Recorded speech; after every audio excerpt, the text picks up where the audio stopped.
কিরগিজস্তানে দাঙ্গায় বেপরোয়া স্থানীয়রা, মারধরে আতঙ্কিত বাংলাদেশিরা, হস্তক্ষেপ চান সরকারের।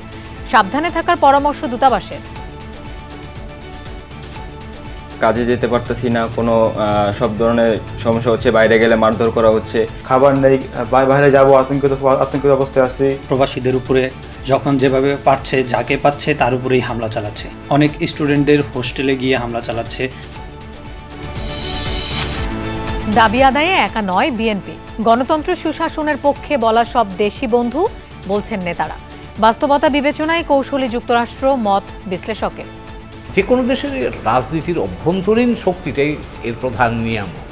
বাইরের বন্ধুরা সমর্থন করতে পারে, কিন্তু বাইরের বন্ধুরা কিন্তু এই পরিবর্তনের নিয়ামক হতে পারে না।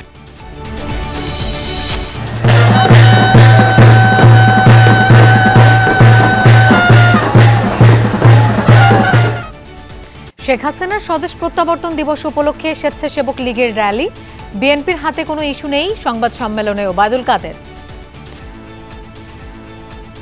আমরা তো কোনো প্রকার হস্তক্ষেপকে দমন নিপীড়ন যেগুলো তাদের মুখের ভাষা, এগুলো তো বাস্তবায়ন। যমুনা টেলিভিশনের সংবাদ প্রচারের জেরে গ্রেফতার জুজুৎসু অ্যাসোসিয়েশনের সাধারণ সম্পাদক, ভয় দেখিয়ে ধর্ষণ করতেন নারী ক্রীড়াবিদদের।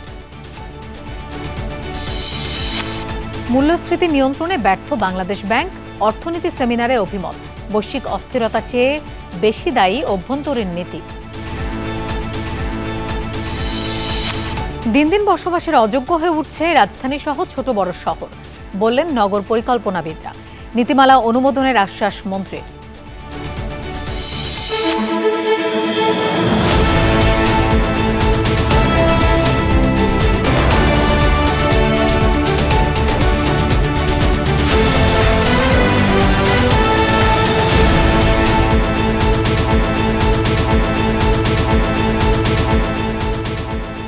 শুভেচ্ছা, আমন্ত্রণ সন্ধ্যার বাংলাদেশের আয়োজনে। আপনাদের সঙ্গে থাকছি আমি মৌসুমী আহমেদ লোপা। এতক্ষণ শিরোনাম দেখছিলেন, এবার যাচ্ছি পুরো খবরে। কিরগিজস্তানে প্রবাসীদের সাথে স্থানীয়দের দাঙ্গায় হামলার শিকার হয়েছেন বাংলাদেশিরা। শুক্রবার রাতভর সহিংসতা চলে রাজধানী বিশকেকে। সংঘাতের মধ্যে পড়ে আতঙ্কে সময় কাটছে প্রবাসীদের, বাড়িঘরে অবরুদ্ধ সময় কাটছে তাদের। নিরাপত্তার জন্য সরকারের হস্তক্ষেপ কামনা করেছেন তারা। জরুরি সহায়তায় জন্য ভারত ও পাকিস্তান হেল্পলাইন চালু করলেও তেমন উদ্যোগ নেই ঢাকার তরফ থেকে। তবে পাশের দেশ উজবেকিস্তানে নিযুক্ত দূতাবাস জানিয়েছে খোঁজ খবর রাখছেন তারা। কিরগিজস্তান প্রবাসীদের জন্য শুক্রবার রাতটি ছিল আতঙ্ক আর উদ্বেগের। রাজধানী বিশকেকের বিভিন্ন জায়গায় অভিবাসীদের উপর হামলা চালায় স্থানীয়রা। বেপরোয়া নাগরিকদের থামাতে হিমশিম খেয়েছে নিরাপত্তা বাহিনী। বিদেশি শিক্ষার্থীদের সাথে বিতণ্ডা থেকে সূত্রপাত হলেও কিরগিজরা জাতি এবং পেশা নির্বিশেষে চড়া হয়েছে প্রবাসীদের উপর। রাস্তাঘাটে মারধরের পাশাপাশি প্রবাসী শ্রমিক, ছাত্রদের মেস, বাড়িঘরে ঢুকেও চালানো হয় হামলা। দেশটিতে বসবাসরত বাংলাদেশিরাও শিকার হয়েছেন মারধরের।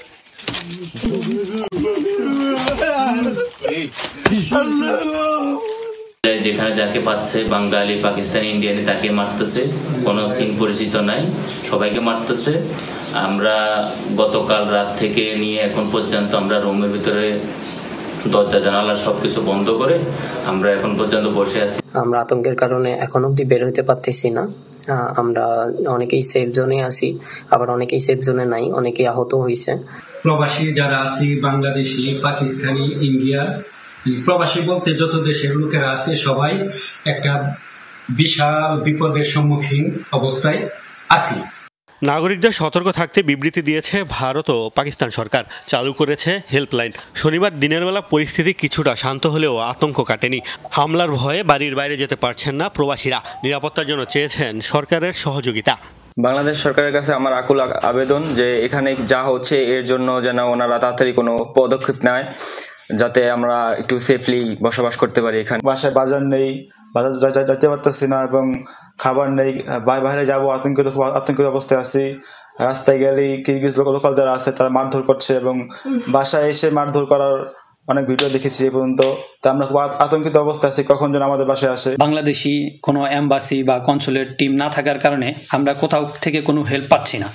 তো এই সমস্যা থেকে সমাধানের জন্য আমাদের সরকারের প্রতি আহ্বান জানাচ্ছি, যে কোনো ওয়েতে কিরগিজ সরকারের সাথে যেন তারা যোগাযোগ করে এই সমস্যার দ্রুত একটা সমাধান করে। উজবেকিস্তানের বাংলাদেশ দূতাবাস বলছে পরিস্থিতি পর্যবেক্ষণ করছে তারা। খোঁজ খবর রাখা হচ্ছে কিরগিজস্তানে বসবাসরত বাংলাদেশিদের। বাংলাদেশিদের সাথে আমাদের কথাবার্তা হয়েছে। বাংলাদেশিরা এখনো তাদের ভিতরে একটি আতঙ্ক আছে। আমরা তাদেরকে রিকোয়েস্ট করেছি যে আপনারা যেখানে আছেন আপনারা সুস্থ থাকাকে নিরাপদ থাকার চেষ্টা করুন, এবং যদি আপনাদের কোনো ধরনের ভীতি থাকে তাহলে আপনাদের যে অ্যাড্রেসটা আছে সেটি আমাদের সাথে শেয়ার করলে আমরা পররাষ্ট্র মন্ত্রণালয়ের সাথে সেটা শেয়ার করব। কিরগিজস্তান সরকার বলছে প্রবাসীদের সাথে দাঙ্গার ঘটনায় তদন্ত চলছে। শনিবার আটকও করা হয়েছে কয়েকজনকে। গত সপ্তাহে মিশর ও পাকিস্তানি কিছু শিক্ষার্থীর সাথে বিতণ্ডা ঘিরে বড় পরিসরে ছড়িয়েছে এই সহিংসতা। কিরগিজস্তানে বাংলাদেশি শিক্ষার্থীর সংখ্যা বেশি না হলেও গার্মেন্ট ও শিল্প কারখানায় কর্মরত শ্রমিক আছেন কয়েক হাজার। মোস্তফা মাহমুদ, যমুনা নিউজ। বিএনপি বিদেশি বন্ধুহীন নয়। যারা গণতন্ত্র সুশাসনের পক্ষে কথা বলে তারাই দলটির বন্ধু, এমন অভিমত বিএনপি ও মিত্র দলের নেতাদের। তারা বলছেন, দাবি আদায় কোনো বন্ধু দেশ নয়, জনগণই হচ্ছে তাদের মূল শক্তি। বিশ্লেষকরা বলছেন, বাস্তবতা বিবেচনা করে নতুন পথে হাঁটছে যুক্তরাষ্ট্র। তার মানে এই নয় যে গণতন্ত্র কিংবা মানবাধিকার রক্ষার মতো ইস্যুগুলো থেকে সিদ্ধান্ত বদলে ফেলা হয়েছে। বিস্তারিত জানাচ্ছেন শরীফুল ইসলাম খান। রাজপথে কর্মসূচি পালনের সময় বিএনপি নেতাকর্মীদের ভাবনা ছিল, এ দফায় আর ক্ষমতায় থাকতে পারবে না আওয়ামী লীগ। তাদের সূক্ষ্ম বিশ্বাস ছিল কিছু একটা করবে যুক্তরাষ্ট্র। 28 অক্টোবরের পর নেতারা গ্রেপ্তার হতে থাকলেও কারো কারো মাঝে বিরাজমান ছিল সেই ধারণা। এখানে একটা কনভার্জেন্স ঘটেছিল। কনভার্জেন্সটা কীরকম? বিএনপির গণতান্ত্রিক ব্যবস্থা বা একটা অংশগ্রহণমূলক নির্বাচনে তাদের প্রত্যাশার সাথে মার্কিন যুক্তরাষ্ট্রের বক্তব্যের একটা সাযুজ্য তৈরি হয়েছে। এখন সেখানে কিন্তু দুইটা জিনিসই লাগবে। আপনি যখন এই প্রত্যাশাটাকে বাস্তবে রূপায়িত করতে চান তখন তো আপনার সেই সাংগঠনিক ক্ষমতা সক্ষমতা লাগবে। যে কোনো দেশের রাজনীতির অভ্যন্তরীণ শক্তিটাই এর প্রধান নিয়ামক। বাইরের বন্ধুরা সমর্থন করতে পারে, কিন্তু বাইরের বন্ধুরা কিন্তু এই পরিবর্তনের নিয়ামক হতে পারে না। ভারত রাশিয়ার সঙ্গে বরাবরই ভালো সম্পর্ক আওয়ামী লীগের। নির্বাচনের আগে চীনের অবস্থানও পক্ষে গেছে তাদের। ভোটের সময় কিছুটা নীরব ছিল যুক্তরাষ্ট্র, কিন্তু তাদের এখনকার কথাবার্তায় আনন্দ পাচ্ছেন ক্ষমতাসীন দলের নেতাকর্মীরা। এমন বাস্তবতায় কারো কারো প্রশ্ন, তাহলে কি বিদেশি বন্ধুহীন হয়ে পড়ল বিএনপি? না, বিএনপির বিদেশি বন্ধু তো সবাই, কারণ যারা গণতন্ত্রের পক্ষে কথা বলছে তারা বিএনপির বন্ধু।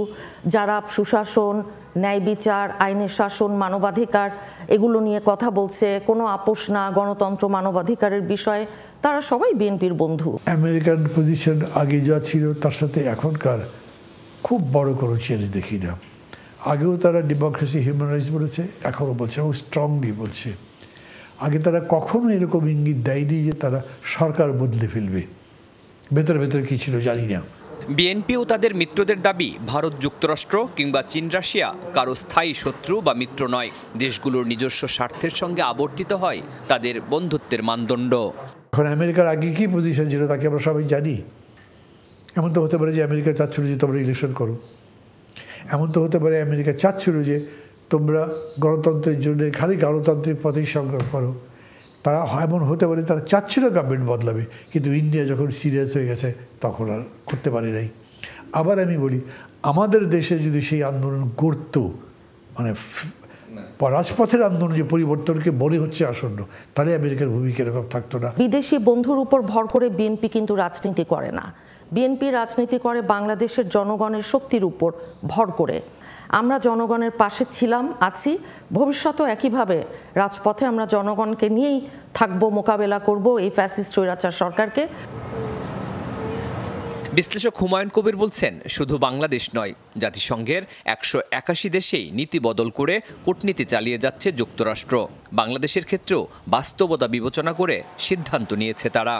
মার্কিন যুক্তরাষ্ট্র বাস্তব অবস্থাটা উপলব্ধি করছে, প্রেক্ষাপট বদলেছে, কাজে তারা একটা জিনিস চেয়েছিল, হয়নি, ওটা তারা ছেড়ে দিয়ে তারা এখন বাস্তব অবস্থা এগোতে চাচ্ছে।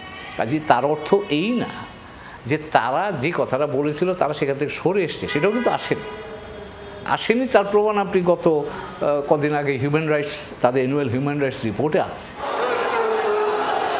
দলীয় নেতাকর্মীদের আশা, বিএনপির ন্যায়সঙ্গত আন্দোলনে পাশে থাকবে বিশ্বের গণতান্ত্রিক দেশগুলো। শরীফুল ইসলাম খান, যমুনা নিউজ, ঢাকা। যারা বিদেশিদের কাছে নালিশ করে তাদের প্রতিহত করার ঘোষণা দিয়েছেন আওয়ামী লীগের যুগ্ম সাধারণ সম্পাদক আফম বাহাউদ্দিন নাসিম। তিনি বলেন, এই গোষ্ঠী দেশের ভাবমূর্তি নষ্ট করছে, গণতন্ত্র নিয়ে চক্রান্ত করছে। বিকেলে রাজধানীর ইঞ্জিনিয়ার্স ইনস্টিটিউটের সামনে থেকে শেখ হাসিনার ৪৪তম স্বদেশ প্রত্যাবর্তন দিবসের র্যালি বের করে স্বেচ্ছাসেবক লীগ। এতে অংশ নিয়ে বাহাউদ্দিন নাসিম বলেন, যে কোনো মূল্যে দেশের গণতান্ত্রিক ধারা অব্যাহত রাখা হবে। তিনি বলেন, শেখ হাসিনার নেতৃত্বে দেশকে এগিয়ে নিতে হবে, তবেই বাংলাদেশ আগামীতে উন্নত দেশে পরিণত হবে বলে মন্তব্য করেন নাসিম। র্যালিতে স্বেচ্ছাসেবক লীগের মহানগর থানা ওয়ার্ডের পাশাপাশি কেন্দ্রীয় নেতারা অংশ নেন। র্যালিটি শাহবাগ এলিফ্যান্ট রোড হয়ে ধানমন্ডি গিয়ে শেষ হয়। বিএনপি, জামাত সহ আরো যারা এই সাথে এক হয়েছে, সেই অশুভ শক্তিকে মোকাবেলা করেই বাংলাদেশকে আমরা শেখ হাসিনার নেতৃত্বে জাতির পিতার স্বপ্নের সোনার বাংলাদেশ আমরা বিনির্মাণ করতে চাই। কোনো বাধাই, কোনো চ্যালেঞ্জই আমরা চ্যালেঞ্জ হিসেবে মনে করি না। বাংলাদেশের গণতন্ত্র পৃথিবীর অনেক দেশের তুলনায় ভালো, এমনটা জানিয়েছেন আওয়ামী লীগের সাধারণ সম্পাদক ওবায়দুল কাদের। বিএনপিও কোনো বাধা ছাড়াই তাদের কার্যক্রম চালাতে পারছে। দুপুরে এক সংবাদ সম্মেলনে এসব কথা বলেন আওয়ামী লীগের সাধারণ সম্পাদক। দেশের কেন্দ্রীয় ব্যাংকে সাংবাদিকরা কেন প্রবেশ করবেন, রাখেন সেই প্রশ্ন। সমসাময়িক বিভিন্ন ইস্যুতে কথা বলতে দুপুরে দলের সভাপতির রাজনৈতিক কার্যালয়ে সংবাদ সম্মেলন করেন আওয়ামী লীগ সাধারণ সম্পাদক। স্বাধীনতার আদর্শ, মুক্তিযুদ্ধের মূল্যবোধ। সেখানে ওবায়দুল কাদের বলেন, নির্দিষ্ট উদ্দেশ্য নিয়েই বাকশালকে কেন্দ্র করে ষড়যন্ত্র হচ্ছে।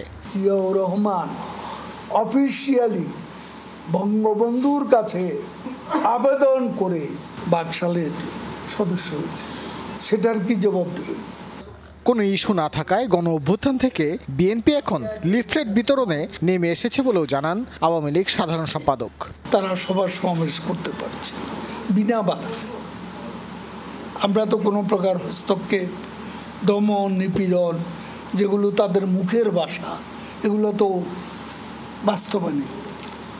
এখন আপনি বলেন আমার গণতন্ত্রের ঘাটতি, আমি যদি বলি গণতন্ত্রে আমরা অনেক দেশের তুলনায় সারপ্লাসে আছি। বৈশ্বিক পরিস্থিতিতে দ্রব্যমূল্য ওঠানামাকে স্বাভাবিক বলে আখ্যা দেন ওবায়দুল কাদের। জানান, দেশের মোট রিজার্ভ ঠিক কত সে বিষয়ে কেন্দ্রীয় ব্যাংকের গভর্নরই দিতে পারবেন সঠিক তথ্য। আমরা জানি যে 19 থেকে 20 বিলিয়ন ডলার এর মধ্যেই ঘুরপাক। পৃথিবীর কোন দেশের সেন্ট্রাল ব্যাংকে ঢুকতে পারছে ও বাদে? কোন দেশে? ভারতের সেন্ট্রাল ব্যাংকে কি, ফেডারেল ব্যাংকে কি ঢুকতে পারছে কেউ? কেন ঢুকবে? সব ওয়েবসাইটে আছে, আপনার জানবার বিষয়, আপনি ভিতরে ঢুকবেন কেন? বাজার পরিস্থিতি নিয়ন্ত্রণে সরকার আন্তরিকভাবে চেষ্টা চালিয়ে যাচ্ছে বলেও উল্লেখ করেন আওয়ামী লীগ সাধারণ সম্পাদক। বাজার পরিস্থিতি ওঠানামা করে। Bhaskar Bhaduri, Jamuna news, Dhaka. Kung fu karate শেখানোর বদলে নারী ক্রীড়াবিদদেরকে ধর্ষণের অভিযোগে বাংলাদেশ জুজুৎসু অ্যাসোসিয়েশনের সাধারণ সম্পাদক রফিকুল ইসলাম নিউটন ও তার সহযোগীকে গ্রেফতার করেছে র্যাব। রাজধানীর শাহ আলী ও মিরপুর এলাকায় অভিযান চালিয়ে তাদের গ্রেফতার করা হয়। র্যাব জানিয়েছে, অশ্লীল ছবি ও ভিডিও সামাজিক যোগাযোগ মাধ্যমে ছড়িয়ে দেওয়ার আতঙ্ক তৈরি করতেন নিউটন। তার অপকর্ম নিয়ে অনুসন্ধানী প্রতিবেদন প্রচার করে যমুনা টেলিভিশন। বাংলাদেশ জুজুৎসু অ্যাসোসিয়েশনের সাধারণ সম্পাদক রফিকুল ইসলাম নিউটন। শ্যামলীর এই অ্যাসোসিয়েশনে তার দায়িত্ব ছিল মেয়েদের কুংফু কারাতে শেখানো, কিন্তু তার বিরুদ্ধে অভিযোগ ধর্ষণ ও শ্লীলতাহানির। একাধিক অভিযোগ পেয়ে অনুসন্ধানে নামে যমুনা টেলিভিশন। কথা হয় কয়েকজন ভুক্তভোগীর সাথে। ডক্টর রফিকুল ইসলাম নিউটন হাতের এখান দিয়ে মারছে, বুকে বাড়ি মারছে, মুখে মারছে। আমি এইসব খারাপ কাজে ওনার সাথে লিপ্ত হইনি, তার জন্য আমার সাথে শারীরিক সম্পর্ক সবকিছু করছে আমার সাথে। ভয় দেখায়, ভয় দেখানোর পরে তখন আমাদের রুমের মধ্যে আটকায় রাখে, ফোন নিয়ে যায়, তখন আমরা ওনার কাছে এটা বাধ্য হই। ওনার মেয়ে ছাড়া ওনার চলে না, উনি মেয়ে, ওনার প্রতিদিন একটা না একটা মেয়ে ওনার চাই। এসব অপকর্মের বহু প্রমাণ, আপত্তিকর ছবি এবং অডিও রেকর্ড আসে যমুনা টেলিভিশনের কাছে। প্রতিবেদন প্রচারের পর শুক্রবার নিউটনের বিরুদ্ধে রাজধানীর শেরেবাংলানগর থানায় ধর্ষণ মামলা করেন এক তরুণী। দুপুরে রাজধানীর শাহ আলী ও মিরপুর এলাকা থেকে নিউটন ও তার সহযোগীকে গ্রেপ্তার করে র্যাব 12 এর একটি দল। র্যাব জানায়, নিউটন কিশোরীদের ধর্ষণ করতেন, কেউ রাজি না হলে মারধরও করতেন। নিউটনের এসব অপকর্ম তদন্তে গঠন করা হয়েছে কয়েকটি কমিটি। আশিক মাহমুদ, যমুনা নিউজ, ঢাকা। যমুনা টিভি রিপোর্টের পর হাসপাতালে কোচিং বন্ধ করেছে ঢাকা মেডিকেল কলেজ হাসপাতাল। বহিরাগত কোনো চিকিৎসক হাসপাতালে রোগী পরীক্ষা করতে পারবে না বলে জানিয়েছেন প্রতিষ্ঠানটির পরিচালক। বিএমডিসির সাবেক সভাপতি অধ্যাপক ডাক্তার শহীদুল্লাহ বলেন, রোগী দেখেই চিকিৎসকরা শিখবেন, কিন্তু অনুমোদনহীন প্রক্রিয়া কোনোভাবেই সমর্থনযোগ্য নয়। সরকারি হাসপাতালের ভেতরে হাতে কলমে শেখার ক্লাস চালিয়ে আসছিল কয়েকটি কোচিং সেন্টার। হাসপাতালের কিছু চিকিৎসক টাকার বিনিময়ে এই শিখন পদ্ধতি চালু করেন। রোগীদের না জানিয়ে এমন কর্মকাণ্ডের বিষয়ে শুক্রবার রিপোর্ট প্রচার করে যমুনা টেলিভিশন। বিষয়টি আমলে নিয়ে কোচিং ক্লাস বন্ধের নির্দেশ দিয়েছেন ঢাকা মেডিকেল কলেজ হাসপাতাল পরিচালক। তিনি জানিয়েছেন, ভবিষ্যতেও যদি এ ধরনের কার্যক্রমে কেউ যুক্ত হন তবে তাদের বিরুদ্ধে শাস্তিমূলক ব্যবস্থা নেওয়া হবে। এর পাশাপাশি এই হাসপাতালে কর্মরতরা ডিউটি আওয়ারের বাইরে কোনো কার্যক্রমে যুক্ত হতে চাইলে সেক্ষেত্রেও কর্তৃপক্ষের অনুমতি নিতে হবে। তবে এই হাসপাতালে ভর্তিকৃত পোস্ট গ্রাজুয়েশনের যেসব শিক্ষার্থী রয়েছেন তাদের যে শিখন পদ্ধতি সেটি আগের মতোই স্বাভাবিক নিয়মে চলবে। দেশে উচ্চতর ডিগ্রি নেওয়ার সুযোগ আছে BSMMU, BCPS, Dhaka medical college, Sylhet ও চট্টগ্রামে। এসব জায়গায় চিকিৎসকরা রোগীদের পর্যবেক্ষণ ও সিনিয়রদের অনুসরণের মাধ্যমে হাতে কলমে শিক্ষা নেন। প্রচলিত এই পদ্ধতি ব্যবহার করেই শেখানোর নামে কোচিং ব্যবসা চালু করেছিলেন কয়েকজন চিকিৎসক। আমাদের সময় তো কোনো কোচিং ছিল না, সিস্টেমই ছিল না, এবং আমরা চিন্তাও করতে পারতাম না। তবে বিশ্বের কখনো কখনো কোথাও কোথাও ঠিক কোচিং না, এটাকে বলে ফর্মাল কোর্স, যেটা স্বীকৃত এবং ওপেন কাইন্ড অফ ওরিয়েন্টেশন, কীভাবে পরীক্ষাটা দিতে হবে, কী ধরনের পরীক্ষার সিস্টেমটা কি, সেই ধরনের কিছু জিনিস যেটা প্রচলিত আছে সেগুলো ভেরি স্ট্রাকচার্ড। বিএমডিসির সাবেক সভাপতি বলেন, কোচিং একটি শিখন প্রক্রিয়া হলেও আইনের বাইরে গিয়ে কিছু করার সুযোগ নেই। যদি রোগীর উপরে করতে হয়, অবশ্যই সেই রোগীটা যে হাসপাতালে আছে তাদের অনুমোদন নিতে হবে। অনুমোদনহীনভাবে যদি লুকোচুরির মাধ্যমে এটা করছি, এটা হাইলি নিষিদ্ধ এবং ইল্লিগাল। জ্যেষ্ঠ চিকিৎসকদের মতে, হাসপাতালে রোগীকে বিরক্ত করা বা গোপনীয়তার ঘাটতি হয় এমন কোনো কিছু করা অনৈতিক। কোচিং সেন্টার থেকে কিছু লোকজনকে এনে এখানে প্রশিক্ষণ দেবেন কোনো হাসপাতালের চিকিৎসক, এটা সরকারের রীতিনীতি, এগুলোর বাইরে, এটা অনুমোদন করে না। এখানে আমাদের রোগীদের শারীরিক নিরাপত্তা, তাদের জীবনের নিরাপত্তা, সেগুলোর জন্যও কিন্তু এইটা হতে পারে না। তদন্ত সাপেক্ষে অন্য হাসপাতাল কর্তৃপক্ষ অবৈধ কোচিং বন্ধে এগিয়ে আসবেন বলে আশা করেন তারা। রাসেল আহমেদ, যমুনা নিউজ, ঢাকা। মুক্তিযুদ্ধের চেতনাকে অক্ষুণ্ণ রাখতে সামাজিক আন্দোলন গড়ে তোলার উপর জোর দিয়েছেন রাষ্ট্রপতি মোহাম্মদ শাহাবুদ্দিন। সকালে ওসমানী স্মৃতি মিলনায়তনে ৭১-এর ঘাতক দালাল নির্মূল কমিটির ৮ম জাতীয় সম্মেলনে তিনি এই আহ্বান জানান। সম্মেলনে মানবাধিকার লঙ্ঘন এবং সাম্প্রদায়িক সন্ত্রাস বিষয়ক শাহাবুদ্দিন কমিশনের আংশিক প্রতিবেদন প্রেসিডেন্টের হাতে তুলে দেয়া হয়। বক্তব্যের শুরুতেই প্রতিবেদনের উপর রাষ্ট্রপতি আলোকপাত করেন।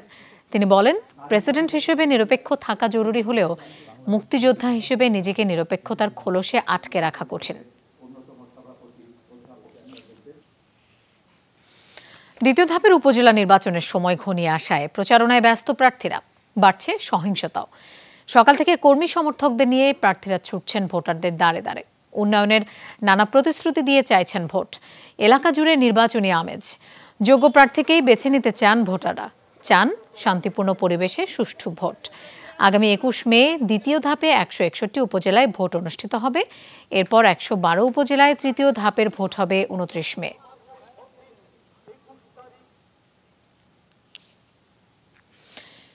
এদিকে নির্বাচন কমিশনার আহসান হাবিব খান বলেছেন, ভোট কেন্দ্র দখল দূরের কথা, একটি জাল ভোট পড়লেও কেন্দ্র বন্ধ করে দেয়া হবে।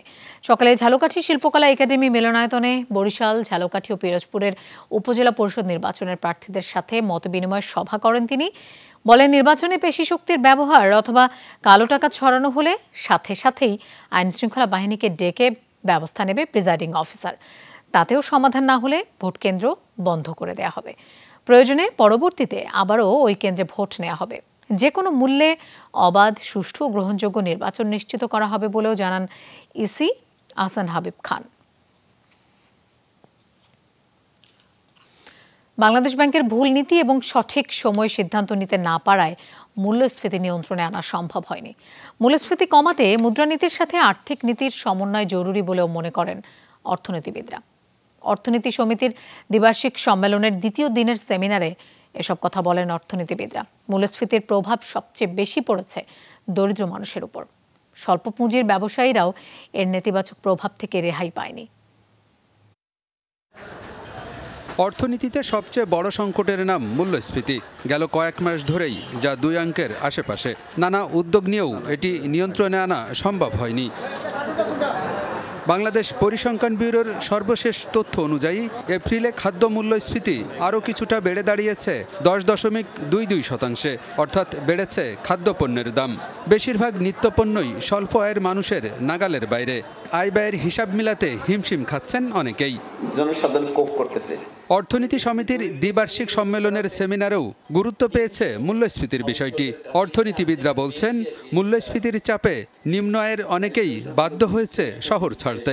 দরিদ্র শ্রেণীর লোকজন যারা they have curtail their consumption, এবং মিডিল ইনকাম গ্রুপ পর্যন্ত তারা তাদের কনজাম্পশন কার্টেল করে দিছে। হায়ার মিডিল ইনকাম থেকে শুরু করে তারা ডিস সেভিংস, প্রেজেন্ট সেভিংস কমাইছে, প্রিভিয়াস সেভিংস এনে তারা ইনক্যাশ করে তারা এই সিচুয়েশনের সাথে তারা কপ করতেছে।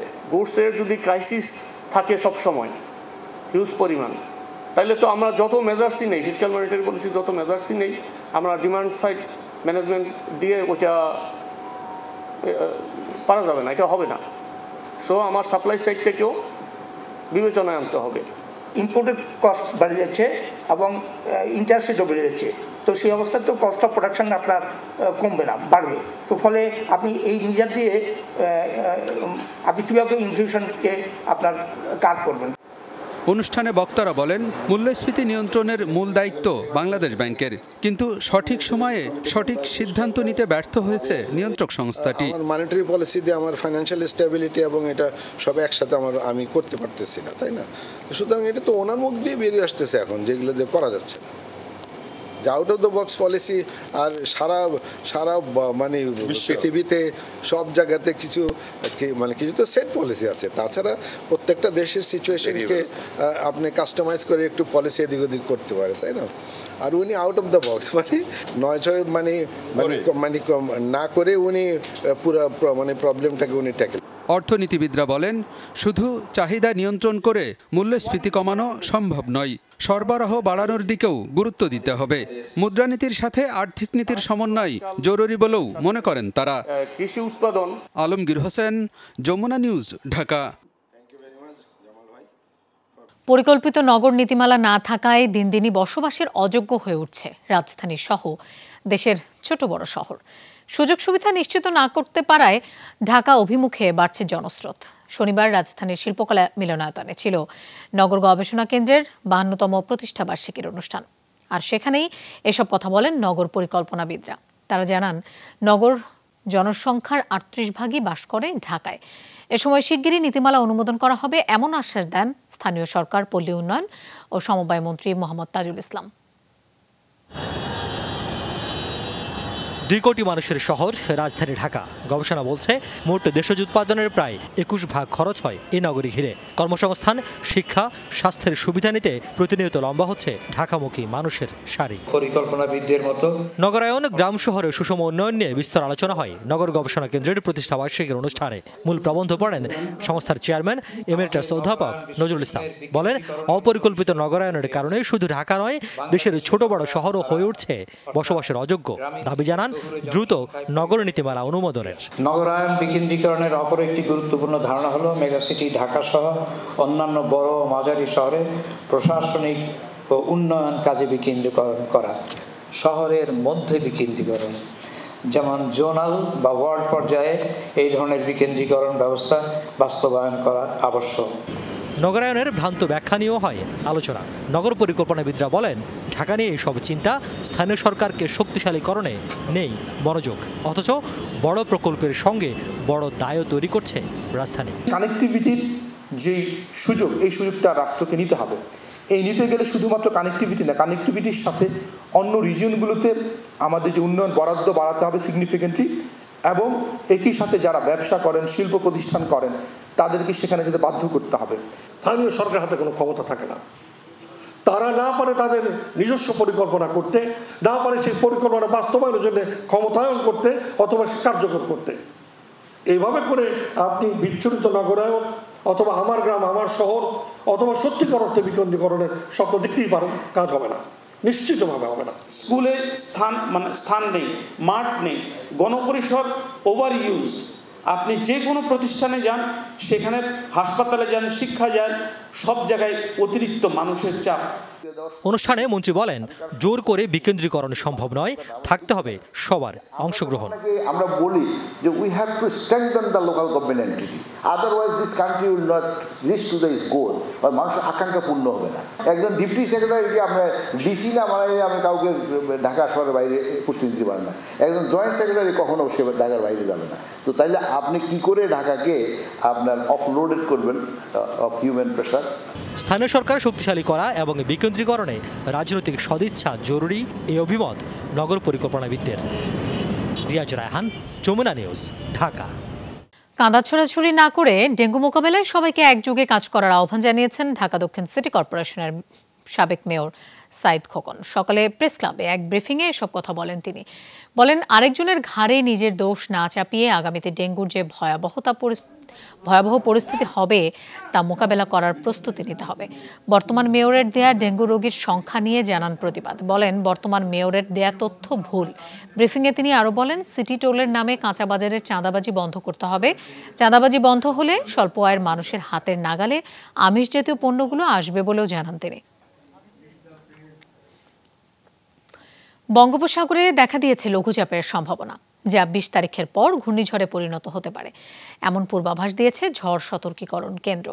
সকাল থেকে রাজধানী সহ দেশের বিভিন্ন জেলায় আকাশ মেঘলা, কোথাও কোথাও হয়েছে গুঁড়ি গুঁড়ি বৃষ্টিও। এতে কিছুটা স্বস্তি ফিরেছে জনজীবনে। আবহাওয়া অফিসের পূর্বাভাস রয়েছে হালকা থেকে ভারী বৃষ্টিপাতের সম্ভাবনা। সকাল সকাল রাজধানীতে স্বস্তির বৃষ্টি, টানা বা ভারী না হলেও গুড়ি গুড়ি বৃষ্টিপাত দূর করেছে তাপপ্রবাহের রেশ। সকাল ৮টার পর রাজধানীর শাহবাগ, বাংলা মোটর, কারওয়ান বাজার, ফার্মগেট, ধানমন্ডি, বাড়িধারা সহ বিভিন্ন এলাকায় হয় বৃষ্টিপাত। সাপ্তাহিক ছুটির দিনে সরকারি অফিস আদালত বন্ধ হলেও তীব্র গরমে হাঁসফাঁস করা বেসরকারি অফিসগামীদের চোখে মুখে ছিল স্বস্তি। সকালবেলা বেরিয়ে অনেক ভালো লাগছে, ঠান্ডা ঠান্ডা পরিবেশ, ঠান্ডা ঠান্ডা পরিবেশ। জি, এই ওয়েদারের জন্য খুবই যে এত ভালো লাগতেছে যে খুব ঠান্ডা লাগতেছে এবং চলে ফিরেও খুব ভালো লাগতেছে। রাত্রে তো একদম বন্ধের অবস্থা ছিল, এখন কিছু একটু স্বস্তি লাগতেছে, তবে আরো ঠান্ডা হলে ভালো হইতো আর কি। গরমে মানুষ গেছে হিজতে, হ্যাঁ, এখন তো আজকে তো খুব ঠান্ডা লাগবে, ভালো লাগে। আবহাওয়া অধিদপ্তরের পূর্বাভাস, ঢাকা, ময়মনসিংহ, চট্টগ্রাম ও সিলেটে হালকা থেকে ভারী বৃষ্টিপাত হবে, আছে ঝড়ের সম্ভাবনাও। এছাড়া রাজশাহী, রংপুর, খুলনা ও বরিশাল বিভাগে মাঝারি বৃষ্টির সম্ভাবনা। বিক্ষিপ্তভাবে কিছু এলাকায় হয়তো বা হিটওয়েভ থাকতে পারে এবং তাপমাত্রার পূর্বাভাসে যেটা বলা হয়েছে যে দিনের তাপমাত্রা 1 থেকে 2 ডিগ্রি সেলসিয়াস হ্রাস পেতে পারে এবং রাতের তাপমাত্রা প্রায় অপরিবর্তিত থাকতে পারে। ২০ তারিখের পর বঙ্গোপসাগরে রয়েছে লঘুচাপের সম্ভাবনা। গতিপথ হতে পারে ভারত, মিয়ানমার বা বাংলাদেশের দিকে। বাংলাদেশ, ভারত, মায়ানমার 3 দেশের যে কোনো দিকেই যেতে পারে। তো আসলে এখনো কোন দিকে যাবে বা এটা কোন স্টেজ পর্যন্ত যাবে এটা বলার মতো পরিস্থিতি এখনো তৈরি হয়নি। লঘুচাপ ঘূর্ণিঝড়ে পরিণত হলে পাওয়া যাবে গতিপথ। পরের 4 দিন টানা বৃষ্টির সম্ভাবনার কথাও জানায় আবহাওয়া office. Akhlakus Safa, Jamuna news, Dhaka. Heat alert শেষে বৃষ্টি ঝরল কয়েক জেলায়। এতে কমেছে তাপমাত্রা, তপ্ত প্রকৃতিতে বইছে শীতলতা, স্বস্তি নেমেছে জনজীবনেও। এদিকে ৩ জেলায় বজ্রপাতে নারী শিশু সহ ৭ জন প্রাণ হারিয়েছেন, এর মধ্যে ৪ জনই নরসিংদীতে। তীব্র গরমের পর স্বস্তির বৃষ্টি। ৪৮ ঘন্টার হিট অ্যালার্ট শেষে মুষলধারে বৃষ্টি হয়েছে হবিগঞ্জ, গাজীপুর সহ বিভিন্ন স্থানে।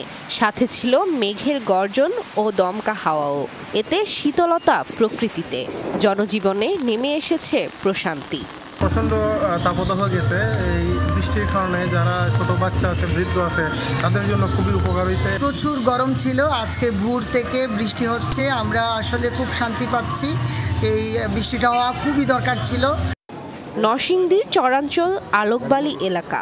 সকালে জমিতে কাজ করছিলেন কয়েকজন। বজ্রপাত শুরু হলে আশ্রয় নেন পলিথিনে মোড়া ঘরে। তবে শেষ রক্ষা হয়নি, গুরুতর আহত হয় ৪ জন।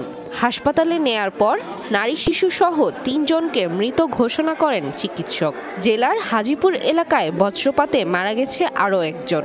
যে আলোকবালির সহে ধান কাটতে গেছে, তখন সকালে বৃষ্টি বজ্রপাত হয়েছে না, ঠাড়া ফুরে সাথে সাথে মারা গেছে। বাতাস আর কমে না, বৃষ্টিও কমে না, যখন কই মাস আসছে তারপর গিয়া চাইছি আমার এই শুধু 22 টাকা।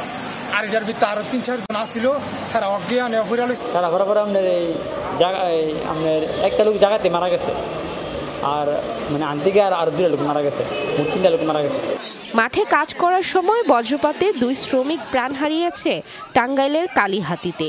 তাদের বাড়ি দিনাজপুরে। ধান কাটার মৌসুমে মজুরি দিতে গিয়েছিলেন টাঙ্গাইলে। এছাড়া গাজীপুরের শ্রীপুরেও বজ্রপাতে মারা গেছেন এক নারী। আবহাওয়া অফিসের তথ্য মতে 20 মের পর বঙ্গোপসাগরে লঘুচাপ তৈরির সম্ভাবনা রয়েছে। রাফিকাতুন্নিসা, যমুনা নিউজ। রাঙামাটির লংগদুতে সন্ত্রাসীদের ব্রাশ ফায়ারে 2 জন নিহত হয়েছেন। নিহতরা হলেন বিদ্যাধন চাকমা ওরফে তিলক এবং ধন্যমণি চাকমা। এর মধ্যে বিদ্যাধন ইউপিডিএফ সদস্য হিসেবে পরিচিত। প্রত্যক্ষদর্শীরা জানান, সকালে মনোপুদি এলাকায় একটি ঘরে অবস্থান করছিলেন কয়েকজন। এ সময় সন্ত্রাসীরা ঘরটি ঘেরাও করে, চালায় গুলিবর্ষণ। এতে ঘটনাস্থলেই মারা যান 2 জন। হামলার ঘটনায় জেএসএসকে দায়ী করেছে ইউপিডিএফ। মরদেহ দুটি উদ্ধার করে রংগদু থানায় নিয়ে এসেছে পুলিশ। যুক্তরাষ্ট্রের তৈরি অস্থায়ী বন্দর দিয়ে ত্রাণ প্রবেশ শুরু হয়েছে গাজায়। শুক্রবার সকালে উপত্যকার তীরে নোঙর করে মার্কিন সহায়তাবাহী জাহাজ। এক্স বার্তায় এই তথ্য নিশ্চিত করেছেন প্রেসিডেন্ট জো বাইডেন। শনিবার অস্থায়ী বন্দরে ত্রাণ পৌঁছানোর ভিডিও প্রকাশ করেছে ইসরায়েলের সামরিক বিভাগ। ইসরায়েল গাজায় প্রবেশের সবগুলো ক্রসিং বন্ধ করে রাখায় 7 মাস ধরেই তীব্র মানবিক সংকটে গাজাবাসী। এই পরিস্থিতিতে সমুদ্রপথে ত্রাণ সরবরাহের উদ্যোগ নেয় যুক্তরাষ্ট্র। উপত্যকায় ভাসমান অস্থায়ী বন্দর তৈরি করে তারা। 1000 মার্কিন সেনা কাজ করেছে এই বন্দর তৈরিতে। ব্যয় হয়েছে $320 মিলিয়ন। তবে সাগরপথে পর্যাপ্ত ত্রাণ সরবরাহ সম্ভব নয় বলে জানিয়েছেন মানবাধিকার কর্মীরা। মানবিক সহায়তা প্রবেশের খবর পেয়েই সাগর তীরে ভিড় করে গাজার অনাহারী মানুষ। দর্শক, এই ছিল আজকে সন্ধ্যার বাংলাদেশের আয়োজনে। আর এতক্ষণ সাথে থাকার জন্য ধন্যবাদ সবাইকে।